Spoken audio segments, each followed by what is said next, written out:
राघव, तुम्हें 2 दिन बाद सजाए मौत होने वाली है और ये फैसला टालने की कोई गुंजाइश नहीं है। तो अपनी आखिरी ख्वाहिश क्या है बता दो हमें, ताकि हम उसे पूरा करने की कोशिश कर सकें। मैडम, मेरी आखिरी ख्वाहिश ये है कि मैं सिर्फ एक रात आपके साथ गुजारना चाहता हूँ। पागल हो गए हो तुम? मैं कोई आम लड़की नहीं हूँ, मैं एक पुलिस वाली हूँ। आपकी ये ख्वाहिश कदापि पूरी नहीं हो सकती। मेरी यही आखिरी ख्वाहिश है, अब आप पूरी करो या फिर नहीं, आपकी मर्जी। मैं तुम्हारी आखिरी ख्वाहिश पूरी कर दूंगी, लेकिन एक वादा करो कि तुम किसी को कुछ नहीं बताओगे। किसी को नहीं बताऊंगा कि हम दोनों के बीच क्या हुआ। चलो ठीक है, फिर अभी रात होने में थोड़ा टाइम है, तो जब रात हो जाएगी और सब सो जाएंगे तो मैं खुद तुम्हारे सेल में आ जाऊंगी और तुम अपनी आखिरी ख्वाहिश पूरी कर लेना, ठीक है? बिल्कुल मैडम जी। नमस्ते दोस्तों, मेरा नाम किरण है और मैं 30 साल की लेडी इंस्पेक्टर हूँ।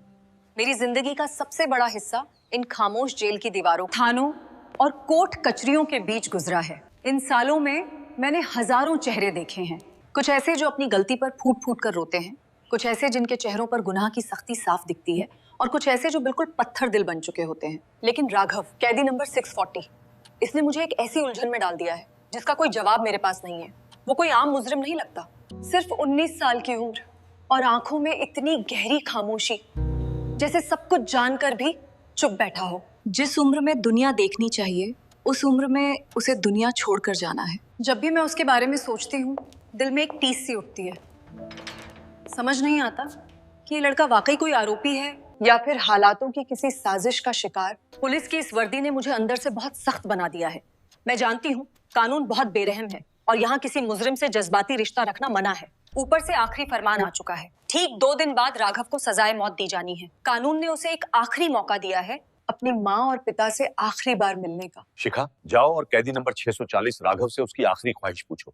जो भी हो उसे जल्द से जल्द पूरा करने की कोशिश करो। जी सर। राघव, कल तुम्हें सजाए मौत दी जानी है,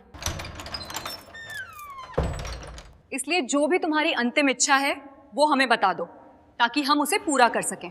चलो मेरे साथ। हाँ राघव, बताओ क्या चाहते हो तुम अपनी विदाई से पहले? सर, मैंने अपनी वो बात किरण मैडम को बता दी है, वही उसे पूरा करेंगी। देखो राघव, किरण मैडम फिलहाल यहाँ नहीं है, वो किसी जरूरी सरकारी काम से 10-15 दिनों के लिए शहर से बाहर गई हुई हैं। अब जो है हम ही हैं, तुम हमें बताओ। मेरी आखिरी ख्वाहिश है कि मेरी शादी किसी कुंवारी लड़की से करा दी जाए। क्या? होश में तो हो? सिर पे मौत का फंदा खड़ा है और तुम्हें शादी की सूझ रही है? और कौन सी लड़की तुमसे शादी करेगी? पूरे गांव को पता है कि 2 दिन बाद तुम्हारी सांसों का हिसाब होने वाला है। या फिर तुम किसी बहुत बड़े खानदान के वारिस हो कि तुम अपनी सारी जायदाद उसके नाम कर दोगे और कोई भी लड़की उस लालच में दौड़ी चली आएगी? आखिर कहां से लाएं हम तुम्हारे लिए दुल्हन? मुझे नहीं पता सर, मेरी बस यही आखिरी ख्वाहिश है। अरे भाई, कुछ और मांग लो। अपने परिवार से मिलना, अपनी पसंद का खाना या कहीं घूमना, ये शादी ब्याह का तमाशा हमारे बस की बात नहीं है। सर, आप मेरी शादी की फिक्र मत कीजिए, आप बस गांव में ये ऐलान करवा दीजिए कि राघव से एक दिन के लिए जो भी लड़की शादी करने को तैयार है वो थाने पहुंच जाए, मेरी दुल्हन अपने आप आ जाएगी। चलो ठीक है, करवा देते हैं ये ऐलान भी। देखते हैं कौन लड़की मौत के मुंह में जाने वाले के लिए हाथ में वरमाला लेकर आती है।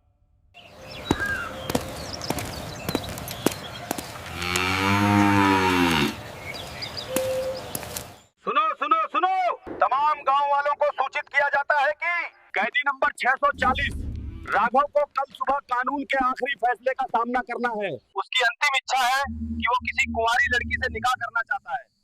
अगर कोई भी लड़की अपनी रजामंदी से राघव की दुल्हन बनना चाहती है तो आज शाम तक थाने पहुंच जाएं। लो राघव, पूरे गांव में ढिंढोरा पिटवा दिया, 4 घंटे से ज्यादा बीत गए लेकिन अभी तक तो कोई नहीं आया। वो आ जाएगी मैडम, बस थोड़ा सब्र रखिए।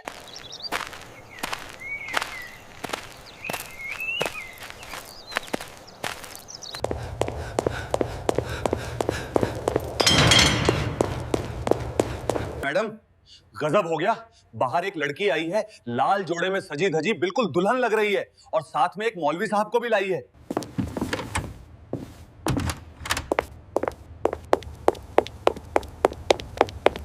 सर, पता नहीं कौन इतनी पागल लड़की है जो राघव से शादी करने के लिए आई है। चलो चलकर देखते हैं कौन लड़की आई है। मौलवी साहब, ये सब क्या माजरा है? कौन है ये लड़की और आप इसे यहाँ क्यों लाए हैं? साहब, ये बच्ची खुद मेरे पास आई थी। इसकी एक ही रट है कि इसे कैदी राघव से निकाह करना है। तो क्या आपने इसे बताया नहीं कि कल सुबह राघव की सांसों की डोर कटने वाली है? साहब, मैंने इसे जहन्नुम और जन्नत दोनों की बातें समझा दी, पर ये मानी ही नहीं। आप खुद आजमा के देख लीजिए। बेटा, तुम जानती हो ना कि आज की रात उस लड़के की आखिरी रात है। फिर क्यों कर रही हो ये सब? मैं जानती हूँ सर, लेकिन मैं उससे बेइंतहा मोहब्बत करती हूँ। मोहब्बत अपनी जगह है बेटा, लेकिन ये पागलपन है। वो कल दुनिया छोड़ के चला जाएगा और तुम ताउम्र के लिए अकेली रह जाओगी। इसीलिए तो सर, उसके जाने से पहले मैं उसकी ये आखिरी आरज़ू पूरी करना चाहती हूँ। मैं चाहती हूँ कि वो दुनिया से बेसहारा होकर ना जाए। अजीब जिद है तुम्हारी। ठीक है, जैसी तुम्हारी मर्जी। आ जाओ अंदर।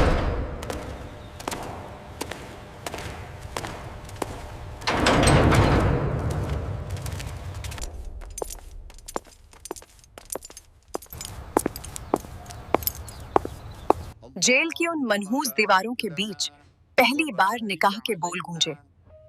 मौलवी ने रस्में पूरी करवाईं।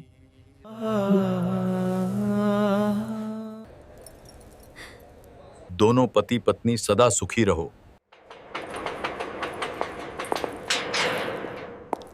ये रास्ता तुम्हारे लिए आसान नहीं होगा सुहानी। जाओ अंदर।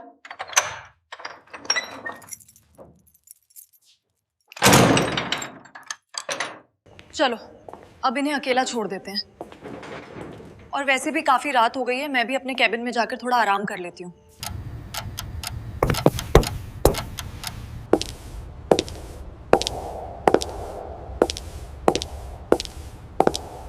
शिखा, उठिए। सुबह हो चुकी है।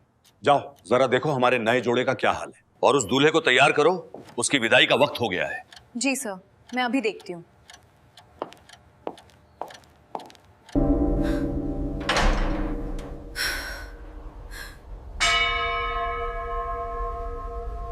चलो राघव, वक्त हो गया है।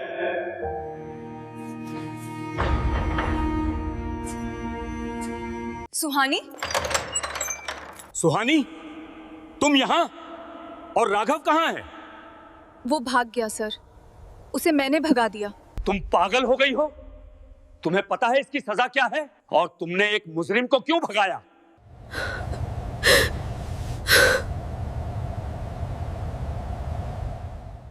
हाँ सुहानी, बताओ, राघव को क्यों भगाया तुमने? वो मुजरिम नहीं था सर, मुजरिम मैं हूँ। 2 साल पहले वो कत्ल राघव ने नहीं, मैंने किया था। वो तो बस मुझे बचाने के लिए जेल आया था। उसने मेरे गुनाह की सजा अपने सिर ले ली ताकि मेरी जिंदगी बच सके। मैं इन 2 सालों तक घुट घुट कर जी रही थी। जब मुझे पता चला कि मेरे गुनाह के लिए उसे फांसी हो रही है, तो मैं खुद को रोक नहीं पाई। मैं दुल्हन बनकर इसलिए आई थी ताकि अपनी जगह उसे आजाद कर सकूं और अपना गुनाह कबूल कर सकूं। तो दोस्तों, ये कहानी उस कड़वे सच का आईना है, जहां असली गुनहगार बाहर आजाद घूमते हैं और बेगुनाह जेल में सड़ते हैं। सबकी किस्मत राघव जैसी नहीं होती कि कोई सुहानी आए जो खुद सजा कबूल कर उसे रिहा करवा दे, वरना आज के दौर में तो लोग अपना गुनाह छुपाने के लिए अपनों की ही बलि चढ़ा देते हैं। आपकी क्या राय है? कमेंट में जरूर लिखें। कहानी पसंद आई हो तो लाइक करें और चैनल को अभी सब्सक्राइब कर लें। ये कहानी और पात्र काल्पनिक हैं। ये चैनल किसी भी अपराध का समर्थन नहीं करता। इसका उद्देश्य केवल मनोरंजन और त्याग की भावना को दर्शाना है। धन्यवाद।